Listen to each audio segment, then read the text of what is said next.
हाँ मैं dear all student, देखिए आज अपन बात करते हैं केमिस्ट्री 2020 के मॉडल पेपर की बात करते हैं कि 2020 में जो राजस्थान यूनिवर्सिटी द्वारा जो मॉडल पेपर निकाला गया था उसकी बात करते हैं, क्योंकि कोविड था उस समय पेपर तो हुआ नहीं था। तो देखिए इसमें जो आपके जो पेपर होगा उसमें नेगेटिव मार्किंग है नहीं। आपके जो 100% पूछे जाते हैं, पहले 70% होते थे, जिसमें जो 10% होते थे वो रीजनिंग या जनरल अवेयरनेस के होते थे। तो आपको नीले वॉल पेन का प्रयोग करना है, नीले काले वाले का।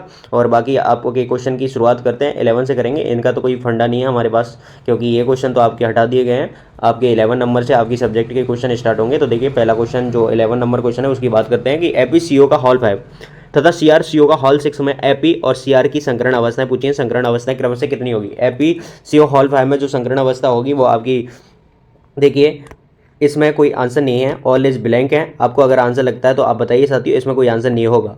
यानी यूनिवर्सिटी ने जो आंसर की थी उसमें कोई आंसर नहीं बताया इसका, इस पर बोनस दिया गया है। ठीक है साथियों, इसके बाद अपन नेक्स्ट क्वेश्चन की बात करते हैं। नेक्स्ट क्वेश्चन 12 नंबर है कि यदि 2 ग्राम समस्थानिक की अर्धायु 7 दिन है, ठीक है, तो इसके 1.0 ग्राम की अर्धायु होगी तो कितनी अर्धायु साथियों? तो ये जो अर्धायु होगी वो आपकी 7 दिन होगी। कितनी होगी साथियों? 7 दिन होगी। इसके बाद अपन नेक्स्ट क्वेश्चन की बात करते हैं। नेक्स्ट क्वेश्चन देखिए, न्यूनतम द्विध्रुव आघूर्ण वाला यौगिक है। आपके सामने जो ऑप्शन दिए गए हैं उसमें न्यूनतम द्विध्रुव आघूर्ण वाला यौगिक कौन सा होगा? तो साथियों कौन सा होगा? ये जो आपका यौगिक होगा वो आपका होगा पैरा डाइक्लोरोबेंजीन। पैरा डाइक्लोरोबेंजीन यानी न्यूनतम द्विध्रुव आघूर्ण वाला यौगिक पैरा डाइक्लोरोबेंजीन। इसके बाद अपन बात करते हैं नेक्स्ट क्वेश्चन की, निम्न में से सर्वाधिक अनुचुंबकीय प्रवृत्ति किसकी है? निम्न में से सर्वाधिक अनुचुंबकीय जो प्रवृत्ति है वो किसकी है निम्नलिखित में से? तो देखिए बताइए, O2 की होगी या O2 प्लस की होगी या O2 माइनस की होगी या O2 डबल प्लस की होगी? तो बताइए जो सर्वाधिक चुंबकीय प्रवृत्ति होगी वो किसकी होगी? वो आपकी किसकी होगी? वो होगी आपकी O2 की। ठीक है, किसकी होगी साथियों? O2 की होगी। इसका राइट आंसर हो गया ए ऑप्शन। इसके बाद अपन बात करेंगे नेक्स्ट क्वेश्चन की कि निम्न में से किस स्पीसीज की केंद्रीय परमाणु पर 2 एकल युग्म है? निम्न में से किस स्पीसीज के केंद्रीय परमाणु पर 2 एकल युग्म है? तो यानी ये नीचे ऑप्शन दिए गए H3O प्लस, BeCl2, ClF3 और CH3 प्लस। तो इसमें जो है उसमें 2 युग्म पूछे केंद्रीय परमाणु पर। तो इसका राइट आंसर क्या हो जाएगा साथियों? जो राइट आंसर हो जाएगा वो हो जाएगा आपका ClF3। ठीक है, C option is the correct answer. इसके बाद अपन बात करते हैं नेक्स्ट क्वेश्चन की। नेक्स्ट क्वेश्चन देखिए आपकी स्क्रीन के सामने कि निम्न में से कौन सा यौगिक अकार्बनिक बेंजीन कहलाता है?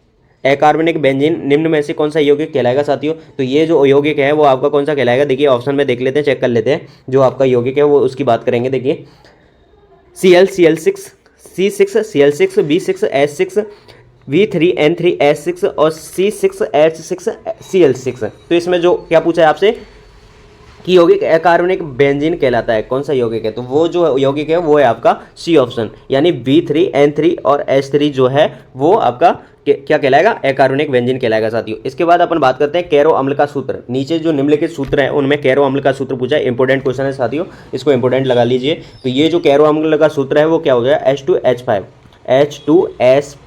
ठीक है, नहीं H2SO5। जो कैरो अम्ल का सूत्र क्या होगा? H2SO5 हो जाएगा साथियों। इसके बाद अपन नेक्स्ट क्वेश्चन की बात करेंगे। नेक्स्ट क्वेश्चन देखिए 18 नंबर, निम्न में से किस क्रिस्टल के केंद्रीय धनायन की समन्वय संख्या 6 है? निम्नलिखित में से किस क्रिस्टल के केंद्रीय धनायन की समन्वय संख्या 6 है? तो निम्नलिखित में से किसकी 6 समन्वय संख्या होगी? कोऑर्डिनेशन नंबर पूछा है, तो ये किसकी होगी? तो ये आपकी जो होगी वो होगी आपके NaCl की। किसकी साथियों? NaCl की हो जाएगी। तो इसका राइट आंसर हो जाएगा बी ऑप्शन। इसके बाद अपन बात करेंगे नेक्स्ट क्वेश्चन की, फलक केंद्रीय घन संरचना में प्रति इकाई सेल में परमाणुओं की संख्या है। फलक केंद्रीय घन संरचना में प्रति इकाई सेल में परमाणु की संख्या है। तो परमाणु की जो संख्या है वो कितनी होती है? वो होती है आपकी 4। कितनी होती है साथियों? 4। तो इसका राइट आंसर हो जाएगा C option is the correct answer. इसके बाद अपन बात करते हैं V2S6 अणु में बेंजीन का संकरण है। V2S6 अणु में बोरॉन बेंजीन का तो होगा ही नहीं, परमाणु का होता है। तो बोरॉन का संकरण है, तो V2S6 में बोरॉन का जो संकरण होगा वो क्या होगा साथियों? वो होगा sp3। क्या होगा साथियों? sp3 संकरण होगा। इसके बाद अपन बात करेंगे नेक्स्ट क्वेश्चन की। नेक्स्ट क्वेश्चन देखिए कि निम्न में से कौन सा कार्बाइड जल अपघटन पर मीथेन गैस देता है? निम्न में से कौन सा कार्बाइड जल अपघटन पर कौन सी गैस देता है? मीथेन गैस देता है। तो जो वो कार्बाइड है वो कौन सा है? AlCl3। तो इसका राइट आंसर हो जाएगा B option is the correct answer. ठीक है साथियों, इसके बाद अपन बात करेंगे नेक्स्ट क्वेश्चन की। नेक्स्ट क्वेश्चन देखिए, मॉन्ड प्रक्रम में निम्न में से कौन सा यौगिक बनता है? मॉन्ड प्रक्रम में निम्न में से कौन सा यौगिक बनता है? तो मॉन्ड प्रक्रम में जो यौगिक बनता है वो आपका निम्नलिखित में से कौन सा बनेगा साथियों? देखिए चेक कर लेते हैं कौन सा बनेगा। NiCO का हॉल 4, यही बनेगा NiCO का हॉल 4। ठीक है, NiCO का हॉल 4। इसके बाद अपन बात करेंगे नेक्स्ट क्वेश्चन की। नेक्स्ट क्वेश्चन देखिए, संपर्क विधि से सल्फ्यूरिक अम्ल के औद्योगिक उत्पादन में कौन सा उत्प्रेरक प्रयोग में लाया जाता है? संपर्क विधि से सल्फ्यूरिक अम्ल के औद्योगिक उत्पादन में कौन सा उत्प्रेरक प्रयोग में लाया जाता है? तो वो उत्प्रेरक कौन सा है साथियों? तो वो आपका जो उत्प्रेरक हो जाएगा वो कौन सा हो जाएगा? 23 में आपका B2O5 हो जाएगा, B2O5। तो इसका राइट आंसर हो जाएगा D option is the correct answer. इसके बाद अपन बात करेंगे नेक्स्ट क्वेश्चन की। देखिए 4D इलेक्ट्रॉन के लिए चारों क्वांटम संख्याओं का सही समुच्चय है। चारों क्वांटम संख्याओं का सही समुच्चय क्या होगा? तो वो होगा आपका 4, 2, 1, -1/2। ठीक है, तो इसका जो राइट आंसर हो जाएगा D option is the correct answer. इसके बाद अपन बात करेंगे नेक्स्ट क्वेश्चन की। नेक्स्ट क्वेश्चन कौन सा हो जाएगा? देखिए 25, निम्न में से किसके लिए मानक ऑक्सीकरण विभव का मान क्या होगा? उच्चतम होगा। M2 पॉजिटिव, ठीक है, +2e इलेक्ट्रॉन है। तो क्या पूछा है कि निम्न में से किसके लिए मानक ऑक्सीकरण विभव का मान क्या होगा? उच्चतम होगा। तो निम्नलिखित में से किसका होगा मानक ऑक्सीकरण विभव? जो उच्चतम पूछा है, हाई पूछा है, तो किसका होगा? 25 में देखिए आपका जो मैग्नीशियम है उसका क्या होगा? मानक ऑक्सीकरण विभव का मान क्या होगा? उच्चतम होगा साथियों। इसके बाद अपन बात करेंगे नेक्स्ट क्वेश्चन की। निम्न में से कौन से यौगिक में Fe की ऑक्सीकरण संख्या न्यून होती है? निम्न में से कौन से यौगिक में यानी आयरन है उसकी ऑक्सीकरण संख्या क्या होती है? वो ऑक्सीडेशन नंबर पूछा है और क्या होती है? न्यूनतम होती है। तो निम्नलिखित में से किसकी होगी? तो 26 में जो किसकी होगी? तो वो आपकी होगी FeCO का होल 5। FeCO का होल 5 की क्या होगी? ऑक्सीकरण संख्या न्यूनतम होगी। इसके बाद अपन बात करेंगे नेक्स्ट क्वेश्चन की। नेक्स्ट क्वेश्चन देखिए 27, निम्न में से कौन सा प्रबल क्षेत्र लिगेंड का उदाहरण है? निम्न में से कौन सा प्रबल क्षेत्र लिगेंड का उदाहरण पूछा है? बिल्कुल इंपॉर्टेंट साथियों क्वेश्चन है। तो इसका जो राइट आंसर हो जाएगा CN हो जाएगा। क्या हो जाएगा साथियों? CN। इसके बाद अपन बात करेंगे, CN के ऊपर बाहर है। इसके बाद अपन बात करेंगे नेक्स्ट क्वेश्चन की, 28 नंबर क्वेश्चन की। देखिए निम्न में से किस धातु का कार्बधात्विक यौगिक सुपर ग्रिग्नियर अभिकर्मक कहलाता है? बिल्कुल इंपॉर्टेंट क्वेश्चन है कि निम्न में से किस धातु का कार्बधात्विक यौगिक सुपर ग्रिग्नियर अभिकर्मक कहलाएगा? तो ये कहलाएगा आपका बी ऑप्शन यानी lithium. Lithium is the correct answer. इसके बाद अपन बात करेंगे नेक्स्ट क्वेश्चन की। नेक्स्ट क्वेश्चन देखिए 29 नंबर क्वेश्चन है कि निम्न में से अकार्बनिक बहुलक का उदाहरण है। अकार्बनिक बहुलक का क्या पूछा है आपसे? उदाहरण पूछा है। निम्न में से अकार्बनिक बहुलक का उदाहरण क्या है? तो ये आपका जो उदाहरण हो जाएगा वो आपका 29 में बी ऑप्शन यानी सिलिकॉन रबर हो जाएगा। क्या हो जाएगा साथियों? Silicone rubber. बिल्कुल इंपॉर्टेंट क्वेश्चन है अकार्बनिक बहुलक सिलिकॉन रबर, बिल्कुल इंपॉर्टेंट क्वेश्चन है। और साथियों मैं आपको बता दूं कि सारे प्रीवियस ईयर के क्वेश्चन जो पेपर हैं वो प्लेलिस्ट में चेक कर लो, वहाँ सारे डले हैं। इसके बाद जो नेक्स्ट क्वेश्चन है कि निम्न में से किस अणु की बी आकृति है? बिल्कुल इंपॉर्टेंट क्वेश्चन है कि निम्नलिखित में से किस अणु की बी आकृति है? तो देखिए जो आकृति बी होगी वो किसकी होगी? तो वो आपकी 30 में है। देखिए सी ऑप्शन यानी SO2 की जो आकृति है बी आकृति की होगी। ठीक है, इसके बाद अपन बात करेंगे नेक्स्ट क्वेश्चन की। नेक्स्ट क्वेश्चन देखिए 31, किसी दिए गए ताप पर वर्ग माध्य मूल वेग औसत वेग व प्रायिकता वेग का अनुपात होगा। औसत वेग का अनुपात होगा। औसत वेग व प्रायिकता वेग का अनुपात होगा। कौन सा क्वेश्चन है? देखिए किसी दिए गए ताप पर वर्ग माध्य मूल वेग औसत वेग व प्रायिकता वेग का अनुपात होगा। तो जो अनुपात होगा वो कितना होगा साथियों? तो वो होगा आपका, इसमें भी राजस्थान यूनिवर्सिटी में इसका भी आंसर क्या बताया है? नेगेटिव बोनस देने का बताया गया है। तो इसका जो आंसर नहीं बताया गया, बाकी आप चेक कर लेना, मैं गलत आंसर नहीं बताऊंगा आपको। इसके बाद अपन नेक्स्ट क्वेश्चन की बात करते हैं कि निम्न में से कौन सा जलीय विलयन हिमांक में अधिकतम अवनमन दर्शाएगा? निम्न में से कौन सा जलीय विलयन हिमांक में अधिकतम अवनमन दर्शाएगा? तो वो कौन सा है? वो आपका है 32C ऑप्शन यानी कि 0.1 मोल एल्यूमिनियम क्लोराइड। ठीक है, 0.1 मोल एल्यूमिनियम क्लोराइड। इसके बाद अपन बात करेंगे नेक्स्ट क्वेश्चन की। नेक्स्ट क्वेश्चन देखिए 110 डिग्री सेल्सियस व 25 डिग्री सेल्सियस ताप के मध्य कार्य करने वाले इंजन की अधिकतम दक्षता होगी। तो अधिकतम जो दक्षता है वो कितनी होगी? तो वो मिलेगी आपकी 22.20 डिग्री, नहीं 20%, 22.20%। ठीक है, यानी दोबारा देख लीजिए क्वेश्चन को कि 110 डिग्री सेल्सियस तथा 25 डिग्री सेल्सियस ताप के मध्य कार्य करने वाले इंजन की अधिकतम दक्षता कितनी मिलेगी? तो वो मिलेगी आपकी 22.20%। ठीक है, इसके बाद अपन बात करेंगे नेक्स्ट क्वेश्चन की कि निम्न में से कौन सा ताप के साथ अभिक्रिया की ऊष्मा परिवर्तन को प्रदर्शित करता है? निम्नलिखित में से कौन सा ताप के साथ अभिक्रिया की ऊष्मा परिवर्तन को क्या कर देता है? प्रदर्शित कर देता है। तो 34 में राइट आंसर हो जाएगा आपका किरचॉफ समीकरण। कौन सा समीकरण साथियों? किरचॉफ समीकरण। ठीक है, इसके बाद अपन बात करेंगे नेक्स्ट क्वेश्चन की। नेक्स्ट क्वेश्चन देखिए कि प्रथम कोटि की एक अभिक्रिया के लिए वेग स्थिरांक का मान कितना है? 1.54 × 10⁻⁻0 सेकेंड इनवर्स है। तो इसकी अर्धायु होगी। तो इसकी जो अर्धायु है वो कितनी होगी?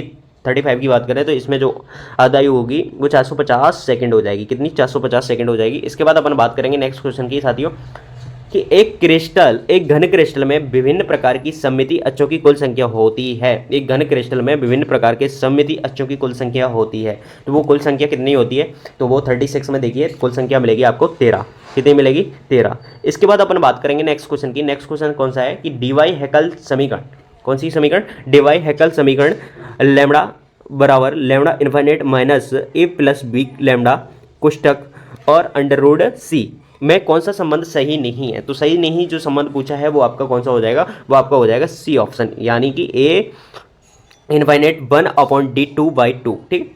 इसके बाद अपन बात करेंगे नेक्स्ट क्वेश्चन की। नेक्स्ट क्वेश्चन क्या है, इठार्फ संख्या निम्न में से किसके लिए प्रयुक्त करते हैं।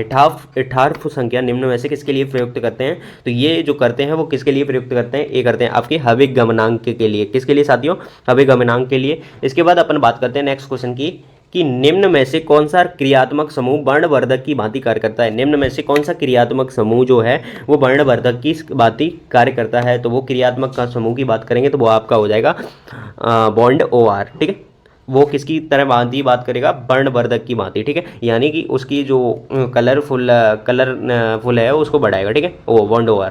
इसके बाद अपन बात करें नेक्स्ट क्वेश्चन की कि 40 नंबर क्वेश्चन है कि N से पाई स्टार संक्रमण के कारण प्राप्त अवशोषण बैंड का नाम है। बिल्कुल इंपॉर्टेंट क्वेश्चन है साथियों कि N से पाई स्टार संक्रमण के कारण प्राप्त अवशोषण बैंड का नाम है, तो ये जो बैंड हो जाएगा वो आपका कौन सा हो जाएगा, R बैंड, यानी V option is the correct answer. इसके बाद अपन बात करेंगे नेक्स्ट क्वेश्चन की, निम्न में से कौन सा माइक्रोवेव असक्रिय है। निम्न में से कौन सा माइक्रोवेव असक्रिय है, तो इसकी 41 की बात करें वो माइक्रोवेव हो जाएगा आपका H2, वो क्या है, असक्रिय है। क्या है, असक्रिय। इसके बाद अपन बात करेंगे नेक्स्ट क्वेश्चन की साथियों कि निम्न में से किस इलेक्ट्रॉन का विभव विलयन की pH पर निर्भर नहीं करता। कौन सा क्वेश्चन है साथियों कि निम्न में से किस इलेक्ट्रॉन का विभव विलयन की pH पर निर्भर नहीं करता, तो वो इलेक्ट्रोड कौन सा है आपका 42 में राइट आंसर हो जाएगा कैलोमल इलेक्ट्रोड। ठीक है, कैलोमल इलेक्ट्रोड जो है वो विलयन की pH पर निर्भर नहीं करता। इसके बाद अपन बात करेंगे नेक्स्ट क्वेश्चन की कि सम्वेग संकारक px का मान है, तो ये जो कितना होगा आपका 43 में देखिए H/2πi del upon del x. ठीक है, तो इसका जो राइट आंसर हो जाएगा A option is the correct answer. इसके बाद अपन बात करेंगे नेक्स्ट क्वेश्चन की कि एक विमीय बॉक्स में, किसमें, एक विमीय बॉक्स में गतिशील एक कण n बराबर 1 से n बराबर 3 में संक्रमण करता है, तो इलेक्ट्रॉनिक संक्रमण ऊर्जा होगी, तो जो इलेक्ट्रॉनिक संक्रमण ऊर्जा होगी वो कितनी होगी साथियों, तो वो आपकी जो मिलेगी वो कितनी मिलेगी। देखिए क्वेश्चन है 44, तो 44 में जो राइट आंसर है वो h² अपॉन ma², तो इसका राइट आंसर हो गया आपका C option is the correct answer. इसके बाद अपन बात करेंगे नेक्स्ट क्वेश्चन की। नेक्स्ट क्वेश्चन 45, निम्न में से किस गैस अणु की RMS गति सबसे कम होती है, यानी निम्नलिखित में से जो दी गई है हीलियम, नाइट्रोजन, नियोन और ऑक्सीजन, इसमें जो आपकी RMS गति सबसे कम किसकी होगी, तो जो RMS गति है वो किसकी कम होगी, वो आपकी होगी ऑक्सीजन की। ठीक है साथियों, तो इसका जो राइट आंसर हो गया O2। इसके बाद अपन बात करेंगे नेक्स्ट क्वेश्चन की कि घूर्णन स्थिरांक B एवं बॉन्ड लंबाई में संबंध है। बिल्कुल इंपॉर्टेंट क्वेश्चन है कि घूर्णन स्थिरांक B एवं बॉन्ड लंबाई में संबंध है, तो 46 में देखिए राइट आंसर हो जाएगा आपका डी ऑप्शन, यानी B इन्फाइनेट 1/r²। ठीक है, तो इसका राइट आंसर हो गया D option is the correct answer. इसके बाद अपन बात करेंगे नेक्स्ट क्वेश्चन की। नेक्स्ट क्वेश्चन कौन सा है देखिए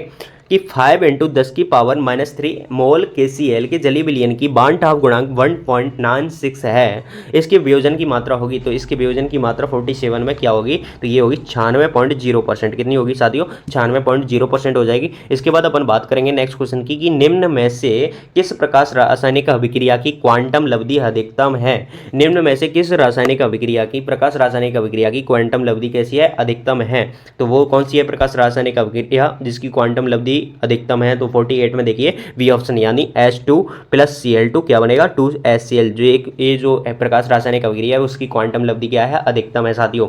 इसके बाद अपन बात करते हैं नेक्स्ट क्वेश्चन 49 की कि निम्न में से क्रांतिक ताप के लिए सही व्यंजक है। क्रांतिक ताप के लिए बिल्कुल इंपॉर्टेंट क्वेश्चन है, क्रांतिक ताप के लिए सही व्यंजक पूछा है, तो क्रांतिक ताप के लिए सही व्यंजक क्या होगा, TC बराबर 8A/27RV। ठीक है, तो इसका जो राइट आंसर हो जाएगा C option is the correct answer. इसके बाद अपन बात करेंगे नेक्स्ट क्वेश्चन की, निम्न में से कौन सा तरंग फलन क्वांटम यांत्रिकी में स्वीकार है। निम्न में से कौन सा तरंग फलन क्वांटम यांत्रिकी में स्वीकार है, तो वो तरंग फलन जो है वो आपका कौन सा हो जाएगा, सी ऑप्शन, यानी sin x sine x plus cos x. तो इसका C option is the correct answer. इसके बाद अपन बात करेंगे नेक्स्ट क्वेश्चन की कि पराबैंगनी स्पेक्ट्रम में निम्न में से किसका लैम्बडा मैक्सिमम होता है, किसकी तरंगदैर्घ्य मैक्सिमम होती है, ये पूछा है। पराबैंगनी स्पेक्ट्रम में निम्न में से किसका लैम्बडा मैक्सिमम होता है, तो किसका अधिकतम होगा साथियों। तो 51 की बात करें तो इसमें जो राइट आंसर हो जाएगा सी ऑप्शन, यानी जो ये जो संरचना दिख रही है इसका जो लैम्बडा है वो क्या मिलेगा आपको, मैक्सिमम मिलेगा इस पराबैंगनी स्पेक्ट्रम में। ठीक है साथियों। इसके बाद अपन बात करें नेक्स्ट क्वेश्चन की, निम्न में से कौन सा यौगिक एरोमेटिक है। बिल्कुल सीयूईटी में पूछा गया क्वेश्चन है कि निम्न में से कौन सा यौगिक एरोमेटिक है। तो 52 की बात करें तो इसमें जो एरोमेटिक यौगिक है वो आपका जो ये बी नंबर संरचना है वो एरोमेटिक यौगिक हो जाएगी टलती हो। ठीक है। इसके बाद अपन बात करें नेक्स्ट क्वेश्चन की 53 की कि निम्न में से कौन सा अधिकतम अम्ली है। अधिकतम अम्ली की बात करें निम्नलिखित में से 53 की बात हो रही है, तो जो अधिकतम अम्ली है उसकी बात करें, जिस संरचना आपको देख सकते हैं ये तीनों चारों संरचनाओं में जो अधिकतम अम्ली है वो आपका कौन सा होगा, देखिए कौन सा होगा, वो होगा आपका सी ऑप्शन, यानी कि ये जो है अधिकतम अम्ली है। ठीक है, C option is the correct answer. इसके बाद अपन बात करेंगे नेक्स्ट क्वेश्चन की। नेक्स्ट क्वेश्चन कौन सा है आपका कि निम्न में से कौन सा यौगिक विषम चक्रीय नहीं है, यानी निम्नलिखित जो संरचना है उसमें कौन सा यौगिक विषम चक्रीय नहीं है। आप देख सकते हैं स्क्रीन में चारों संरचनाएं दिखाई जा रही हैं, तो वो आपसे क्या पूछा है, विषम चक्रीय नहीं है। तो 54 में देखिए जो विषम चक्रीय यौगिक नहीं है वो कौन सा है, ये वाला जो सी नंबर संरचना दिख रही है वो विषम चक्रीय नहीं है साथियों। इसके बाद अपन बात करेंगे नेक्स्ट क्वेश्चन की। नेक्स्ट क्वेश्चन क्या है आपकी स्क्रीन के सामने अभी आता हुआ है कि SN2 अभिक्रिया के द्वारा होती है। SN2 अभिक्रिया निम्न के द्वारा होती है, तो किसके द्वारा होती है, तो ये जो SN2 अभिक्रिया है वो है आपकी संक्रमण अवस्था के द्वारा होती है। ठीक है। इसके बाद अपन नेक्स्ट क्वेश्चन की बात करें। नेक्स्ट क्वेश्चन कौन सा है कि 56 कि CH2 double bond CH bond Cl के NMR स्पेक्ट्रम में कितने संकेत प्राप्त होंगे।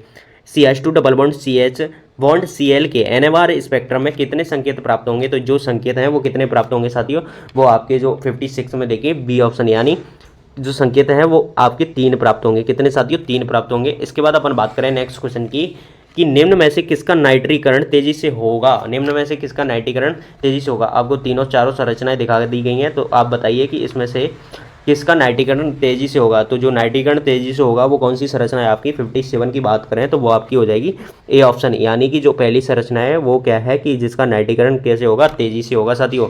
इसके बाद अपन बात करेंगे नेक्स्ट क्वेश्चन। नेक्स्ट क्वेश्चन कौन सा आएगा, 58। तो देखिए 58 में क्वेश्चन की बात करते हैं कि निम्न में से कौन सा यौगिक Br2 व NaOH के साथ प्राथमिक अभिनेता है, यानी आपको नीचे संरचनाएं 4 दिखाई जा रही हैं, उसमें से Br2 व NaOH के साथ क्रिया कराने पर प्राथमिक एमिनन किस यौगिक से प्राप्त होगी। तो वो आपकी 58 में बात करें तो आपका जो बी ऑप्शन है C6H5 बॉन्ड CONH3 से आपके जो प्राथमिक एमिन प्राप्त हो जाएगी, किसके साथ अभिक्रिया कराने पर, Br2 व NaOH के साथ अभिक्रिया कराने पर। ठीक है। इसके बाद अपन बात करें नेक्स्ट क्वेश्चन की कि निम्न अभिक्रिया कहलाती है, यानी जो नीचे दी गई अभिक्रिया है 59 नंबर में वो अभिक्रिया कौन सी है। तो देखिए 2C6H5CHO किसकी उपस्थिति में उत्प्रेरक क्या है, अल्कोहल एल्कोहलिक KCN की उपस्थिति में कराई जाने पर क्या बनता है, C6H5 bond COHH bond C6H5 ये बनता है। तो ये कौन सी अभिक्रिया है, ये आपकी जो हो जाएगी वो कौन सी अभिक्रिया हो जाएगी 59 में, तो ये हो जाएगी आपकी बेंजोइन संघनन। ठीक है, बेंजोइन संघनन। ठीक है। इसके बाद अपन बात करते हैं नेक्स्ट क्वेश्चन की कि निम्न में से कौन सा कथन सही है। निम्न में से कौन सा कथन सही है, ए तथा बी के जल अपघटन की SN1 अभिक्रिया के संदर्भ में। ठीक है। तो ये बिल्कुल CUET में पूछा जाता है, राजस्थान यूनिवर्सिटी में ऐसे प्रश्न कम ही मिलते हैं, ना के बराबर मिलते हैं। तो साथियों और देख लेते हैं क्वेश्चन को। तो इसमें 60 का जो राइट आंसर हो जाएगा वो बी ऑप्शन हो जाएगा, यानी बी ए की तुलना में तेजी से क्रिया करता है। बी जो है वो एक ही तुलना में तेजी से क्रिया करता है। इसके बाद अपन बात करेंगे नेक्स्ट क्वेश्चन की साथियों। नेक्स्ट क्वेश्चन कौन सा है, 61 कि कार्बोक्सिलिक अम्ल कार्बोनाइल समूह की अभिक्रिया नहीं देते, इसका कारण है। कार्बोक्सिलिक अम्ल कार्बोनाइल समूह की अभिक्रिया नहीं देते, इसका कारण क्या है। तो 61 की बात करें, इसका कारण जो होगा वो आपका होगा अनुनादी प्रभाव। क्या हो जाएगा साथियों, अनुनादी प्रभाव। इसके बाद अपन बात करेंगे नेक्स्ट क्वेश्चन की, अगले क्वेश्चन की तरफ बढ़ते हैं कि CH3 bond CH double bond CH2 की क्रिया कराई CO+H2 और हाइड्रोजन की उपस्थिति में, तो क्या बना, CH3 bond CH COOH CH3 बना। तो ये उपयुक्त अभिक्रिया कहलाएगी। तो कौन सी अभिक्रिया कहलाएगी, उपयुक्त जो अभिक्रिया है वो कौन सी कहलाएगी,